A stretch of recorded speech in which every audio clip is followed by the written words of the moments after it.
بسم اللہ الرحمن الرحیم۔ شرک کی ایک قسم ہے شرک فی العبادات، یعنی اس کا مطلب یہ ہے کہ اللہ تعالیٰ کی طرح کسی دوسرے کو بھی عبادت کا مستحق سمجھنا۔ کچھ کام ایسے بھی ہیں جن میں ایک طرح سے شرک کا شبہ ہوتا ہے، یا یوں کہہ سکتے ہیں کہ شرک کی ملاوٹ ہے، تو ان سے بھی بچنا لازم اور ضروری ہے، تاکہ یہ نہ ہو کہ کوئی دیکھنے والا یہ دیکھے یا یہ سمجھے کہ یہ جو ہے نا، یہ نعوذ باللہ من ذالک یہ شرک کر رہا ہے، اور شرک کے بارے میں آپ کے اوپر جو ہے وہ کوئی الزام لگا دے کہ یہ تو مشرک ہے، یہ فلاں ہے۔ بعض ایسے کام ہیں کہ جن سے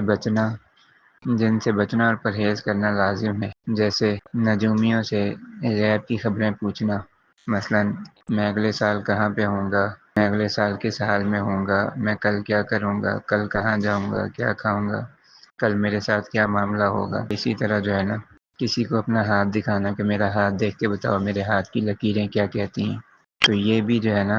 ہاتھ دیکھ کر لکیروں سے مستقبل کے بارے میں خبریں دینا کہ تم آگے چل کے تم ایسے کرو گے، تمہیں خوشخبری ملے گی، تمہیں کامیابی ملے گی، تمہارے دن برے ہیں، وغیرہ وغیرہ۔ اسی طرح کسی سے فال نکلوانا، ٹھیک ہے۔ اسی طرح تصویروں کی تعظیم کرنا، یا تصویر بنا کر اس کو عظمت کے طور پر اس کو اٹھانا اور پھر اس کی تعظیم کرنا، کسی پیر یا ولی کو حاجت روا ماننا کہ یہ میری حاجت کو پورا کر دے گا، حالانکہ حاجت روا کون ہے؟ اللہ تعالیٰ کی ذات ہے۔ اسی طرح کسی کو مشکل کشا کہنا، تو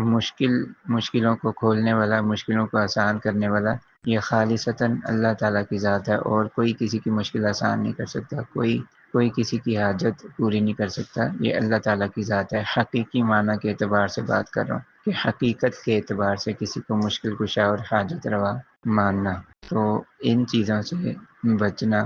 بہت ضروری ہے۔ اللہ تعالیٰ سے دعا ہے کہ اللہ تعالیٰ ہمیں شرک سے اور شرک کی تمام اقسام سے بچنے کی توفیق عطا فرمائے۔